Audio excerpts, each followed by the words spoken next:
The vote was unanimous. Humanity, deemed too dangerous and unpredictable, was banished beyond the outer rim. The Galactic Council's decree was absolute: no trade, no contact, no return. Captain Sarah Morrison watched from the bridge of the colony ship Defiance as Earth's blue marble disappeared into the darkness. Around her, 1,000 vessels carried humanity's exile, 8 billion souls cast into the void. "Where do we go?" her first officer asked. Sarah's jaw tightened. Forward.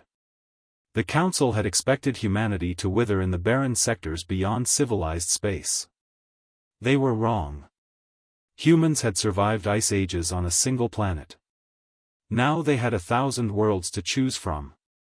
Within a decade, the first colonies thrived on planets the Council had deemed uninhabitable. Humans engineered crops for toxic soil, built cities underwater, and hollowed out asteroids for habitation. What other species called impossible, humanity called Tuesday. By year 20, Dr. James Chin stood in his laboratory on New Terra, holding the breakthrough that would change everything. The Council species had developed faster-than-light travel over millennia. Chen had just improved it by 40% in his basement.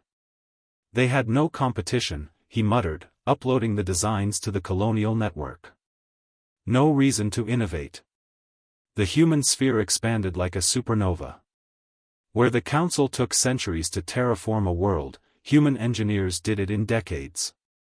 Their AI wasn't shackled by the Council's ethical constraints, it was designed to think, adapt, and push boundaries. 50 years after exile, Admiral Marcus Webb commanded a fleet that dwarfed any single Council species. His ships were faster, his weapons more precise, his soldiers trained in the brutal efficiency that had once terrified the galaxy. The Council noticed too late.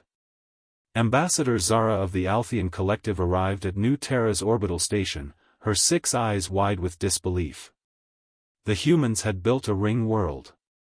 An actual ring world. Her species had theoretical papers about such structures. Humans had finished one in 30 years. "We wish to discuss reintegration," she said carefully to Administrator Morrison, Sarah's granddaughter. The young woman's smile didn't reach her eyes. "You exiled us because we were dangerous. Too violent. Too ambitious." She gestured to the view screen showing hundreds of human worlds. "You were right to fear us. But you were wrong to think exile would solve your problem." "We made a mistake," Zara admitted, something her species rarely did.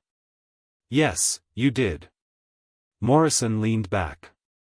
"You pushed humanity into the dark, hoping we'd disappear. Instead, you gave us room to grow without your restrictions, your bureaucracy, your fear." She paused. "We've built something remarkable out here. An empire founded on the principle that nothing is impossible if you're willing to work for it." "What do you want?" Zara asked. "Recognition. Equal standing. And a guarantee this never happens again, to us or anyone else." The ambassador nodded slowly. The Council had exiled humanity to protect the galaxy. Instead, they'd created the very superpower they'd feared. 3 months later, the Galactic Council convened with a new member at the table. Not as subjects seeking permission, but as equals who'd earned their seat through sheer, unbreakable human determination. Exile hadn't broken humanity. It had freed them to become unstoppable.